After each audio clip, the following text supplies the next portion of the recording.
जे विद्यार्थी direct second year engineering डिप्लोमासाठी ॲडमिशन घेत असेल तर त्या विद्यार्थ्यांचे कॅप राऊंड 1चे फॉर्म सुरू झालेले आहे। तर कॅप राऊंड 1चा फॉर्म भरण्यासाठी सर्वात प्रथम तुम्हाला साईडवर यायचे आहे आणि यामध्ये तुम्ही तुमच्या आवडीचे कॉलेज आणि आवडीचे ट्रेड यामध्ये ॲड करू शकता। तर सर्वात प्रथम तुम्हाला direct second year diploma engineering या साईडला व्हिजिट करायची आहे। बघू शकता इथे व्हिजिट केल्यानंतर सर्वात प्रथम तुम्हाला करून घ्यायचं आहे ते म्हणजे कॅन्डिडेट लॉग इन। तर तुमच्याकडे ID आणि पासवर्ड हा ऑलरेडी आहे, कारण की तुम्ही जो कॅप राऊंडचा फॉर्म भरलेला आहे तेव्हा तुम्हाला ID मिळालेला आहे आणि तुम्ही जो पासवर्ड आहे हा स्वतः सेट केलेला आहे। तर तो ID आणि पासवर्ड टाकून सर्वात प्रथम आपल्याला लॉग इन करून घ्यायचा आहे, कारण की आपला जो फॉर्म आहे आपण आपल्या लॉग इनमधून भरू शकतो। तर कॅन्डिडेट लॉग इनला क्लिक करा। त्यानंतर बघू शकता DSD पासून तुमचा जो ID आहे ID टाका, पासवर्ड टाका आणि साइन इनला क्लिक करा। त्यानंतर बघू शकता अशा प्रकारे तुमचे प्रोफाईल तुम्हाला दिसून पडत असेल। यामध्ये संपूर्ण ऑप्शन दिलेले आहेत। बघा इथे तुम्हाला ऑप्शन दिलेलं आहे ते म्हणजे ऑप्शन फॉर्म। क्लिअर, तर तिथे तुम्हाला क्लिक करायचं आहे, कारण की इथे तुम्ही फॉर्मची प्रिंट वगैरे काढू शकता। आता आपल्याला भरायचा आहे तो म्हणजे कॅप राऊंड 1चे कॉलेजेस ॲड करायचे आहे, म्हणजे कॅप राऊंड 1चा आपल्याला भरायचा आहे ऑप्शन फॉर्म।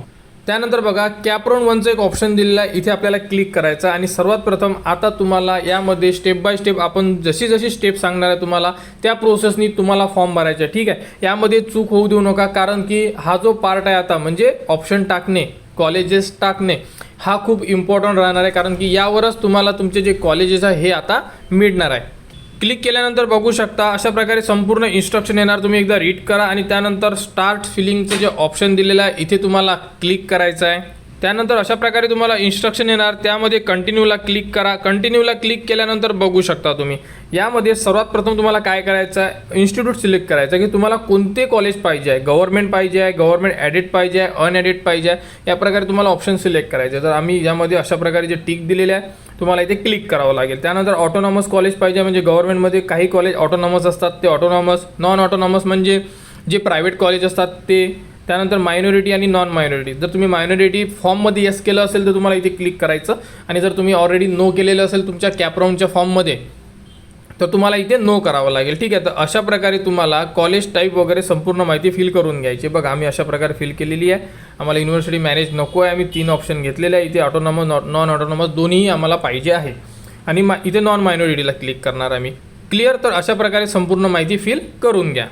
त्यानंतर बघू शकता अशा प्रकारे तुम्हाला संपूर्ण डिस्ट्रिक्ट, संपूर्ण डिव्हिजन तुमच्यासमोर येऊन जाणार। बघा हे आहे डिव्हिजन वरचे, यामध्ये तुम्ही जर क्लिक केलं तर तुम्हाला संपूर्ण या डिस्ट्रिक्टमधले कॉलेजेस येऊन जाणार। तुम्ही जर जिथे जिथे क्लिक केलं किंवा तुम्हाला ऑप्शन दिलेले आहे असे की तुम्हाला जर फक्त 2 डिस्ट्रिक्ट पाहिजे असेल तर तुम्ही अकोला, मुंबई, नागपूर अशा प्रकारे डिस्ट्रिक्टसुद्धा सिलेक्ट करू शकता। म्हणजे तुम्हाला ज्या एरियामधले कॉलेज पाहिजे आहे त्या एरियाच्या कॉलेजचे जे डिस्ट्रिक्ट आहे ते डिस्ट्रिक्टला तुम्हाला इथे क्लिक करा, जेणेकरून त्या डिस्ट्रिक्टमधले कॉलेजेस तुमच्यासमोर येणार। संपूर्ण महाराष्ट्रातले कॉलेज तुमच्यासमोर येणार नाही, कारण की तुम्हाला जेवढे तुम्ही डिस्ट्रिक्ट जास्त चूज करणार तेवढं कन्फ्युजन तुमचं वाढणार।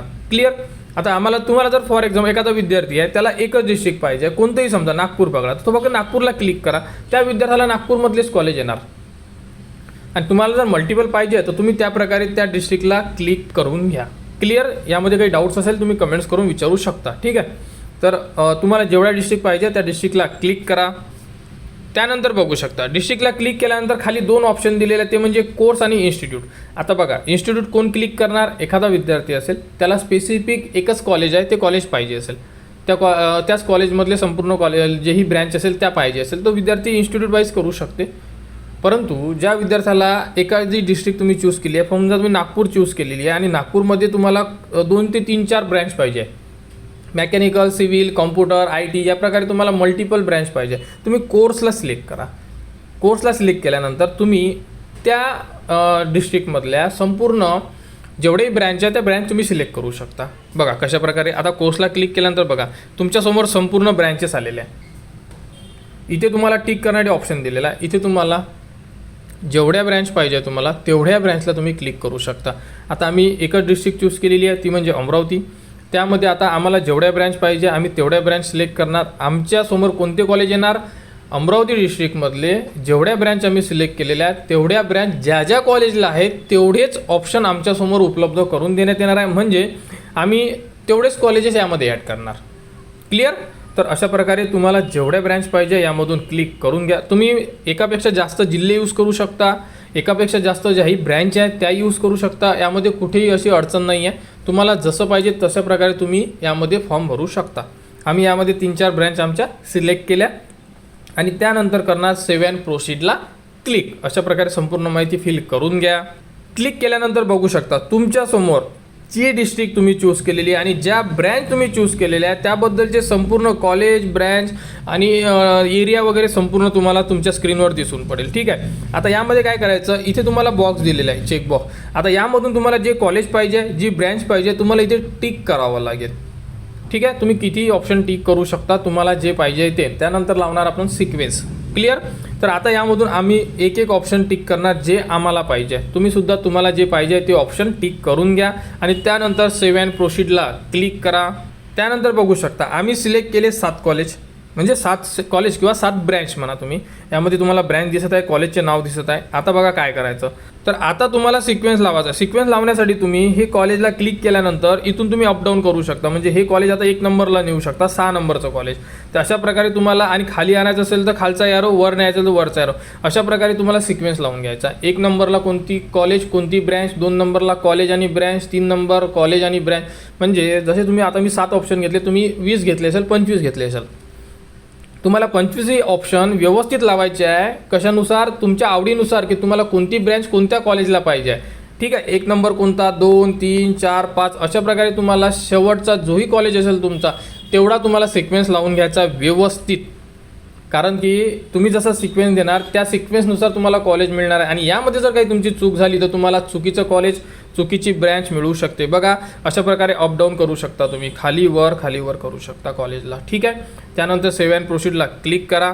सेव्ह अँड प्रोसीडला क्लिक केल्यानंतर तुमच्यासमोर तुम्ही लावलेला जो सिक्वेन्स होता त्या सिक्वेन्सनुसार कॉलेज आलेले आहे.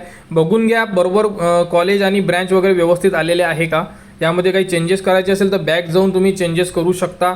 आणि जर तुम्हाला असं वाटत आहे की नाही, मी टाकलेले हे जेवढे ऑप्शन आहे व्यवस्थित आहे, माझ्या आवडीनुसार आहे आणि यामध्ये कोणते कॉलेज मिळालं किंवा स्टार्टिंगला कॉलेज मिळालं तर मी ॲडमिशन घेऊ शकतो, जर तुम्हाला असं वाटत असेल तर तुम्हाला सर्वात खाली येऊन यामध्ये टाकायचा आहे तुम्हाला तुमचा पासवर्ड, जो लॉग इन करताना तुम्ही पासवर्ड टाकलेला आहे तो पासवर्ड इथे इन्सर्ट करा. सेव्ह अँड प्रोसीडला क्लिक करा. तुमच्या मोबाईल नंबर एक OTP येणार. OTP टाकला की तुमचा फॉर्म फायनल सबमिट होऊन जाणार. फायनल सबमिट झाल्यानंतर फॉर्मची प्रिंट काढून ठेवा. फॉर्म एडिट होणार नाही. एकदा फॉर्म फायनल सबमिट केल्यानंतर एडिट होत नाही, मी पहिले सांगून देतोय तुम्हाला. ठीक आहे. अशा प्रकारे तुम्ही डायरेक्ट सेकंड इयर इंजिनिअरिंग डिप्लोमाचे विद्यार्थी कॅप राऊंड 1चा फॉर्म भरू शकता. तर लवकरात लवकर आपले फॉर्म भरा. कोणाला अडचण असेल तुम्ही कमेंट्स करू शकता. कमेंट्सवर तुम्हाला संपूर्ण माहिती दिली जाणार. तर बघू शकता फॉर्म भरण्यासाठी तुम्हाला 15 तारखेपर्यंत वेळ देण्यात आलेला आहे. तर ज्यांनाही कॅप राऊंड 1चे फॉर्म भरायचे आहे 15 तारखेच्या आत आपले फॉर्म भरा आणि त्यानंतर 17 तारखेला निकाल लागेल. ठीक आहे. तर संपूर्ण अपडेट तुम्हाला आपल्या चॅनलवर देण्यात येणार. त्यासाठी आपल्या चॅनलच्या कनेक्टमध्ये राहा, चॅनलला सबस्क्राईब करा व हा व्हिडिओ इतरांपर्यंत शेअर करा.